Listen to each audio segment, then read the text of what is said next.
എല്ലാവർക്കും നമസ്കാരം. മലയാളികളുടെ പ്രിയപ്പെട്ട നടിമാരിൽ ഒരാളാണ് നവ്യ നായർ. ദിലീപിന്റെ നായികയായി ഇഷ്ടമെന്ന ചിത്രത്തിലൂടെയാണ് നവ്യ മലയാള സിനിമാ രംഗത്ത് എത്തുന്നത്. നന്ദനം എന്ന സിനിമയിലായിരുന്നു ഇഷ്ടത്തിന് പിന്നാലെ നവ്യ അഭിനയിച്ചത്. ഇതിലൂടെ മികച്ച നടിയായി മാറാനും സാധിച്ചു. വിവാഹശേഷം സിനിമയിൽ നിന്നെല്ലാം ഇടവേള എടുത്തുവെങ്കിലും ഇപ്പോൾ തിരിച്ചുവരവ് നടത്തിയിട്ടുണ്ട് താരം. ഇപ്പോഴത്തെ ഒരു പൊതുപരിപാടിയിൽ വെച്ച് നവ്യ നടത്തിയ പ്രസംഗമാണ് ആരാധകർ ഏറ്റെടുത്തിരിക്കുന്നത്. തൻ്റെ ശസ്ത്രക്രിയയുമായി ബന്ധപ്പെട്ട സംഭവമാണ് നവ്യ പറഞ്ഞത്. നവ്യയുടെ വാക്കുകൾ ഇങ്ങനെയായിരുന്നു: മുൻപ് അപ്പൻഡിസൈറ്റിസ് ആയിട്ടാണ് താരം ആശുപത്രിയിലെത്തിയത്.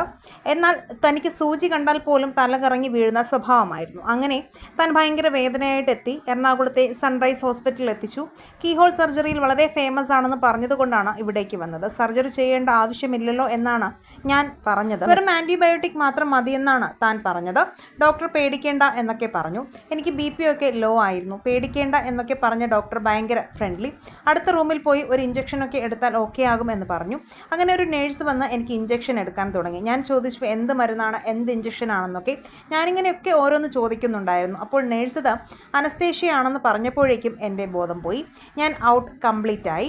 പിന്നെ കണ്ണ് തുറക്കുന്നത് എൻ്റെ സർജറി കഴിഞ്ഞിട്ടാണ്. അങ്ങനെ എന്നെ ഡോക്ടർ ചതിച്ചു. ഇവിടെ വന്നപ്പോൾ ഞാൻ ആദ്യം പറയണമെന്ന് വിചാരിച്ചത് അതാണ്. പക്ഷെ ഡോക്ടർ അങ്ങനെ അന്ന് ചതിച്ചതുകൊണ്ടാണ് 14 വർഷത്തിന് ശേഷവും ഗുരുവായൂരപ്പൻ്റെ അനുഗ്രഹം കൊണ്ട് ഞാൻ ആരോഗ്യവതിയായി നിൽക്കുന്നതെന്നുമാണ് നവ്യ പറയുന്നത്. നിങ്ങളൊരു നവ്യ ആരാധകനാണെങ്കിൽ ഐ ലൈക്ക് നവ്യ എന്നും നിങ്ങളുടെ ഇഷ്ട സിനിമയും കമൻറ്റ് ചെയ്യുക. വീഡിയോ ലൈക്ക്, ഷെയർ ചെയ്യാനും ചാനലൊന്ന് സബ്സ്ക്രൈബ് ചെയ്ത് സപ്പോർട്ട് ചെയ്യാനും മറക്കല്ലേ ഫ്രണ്ട്സ്.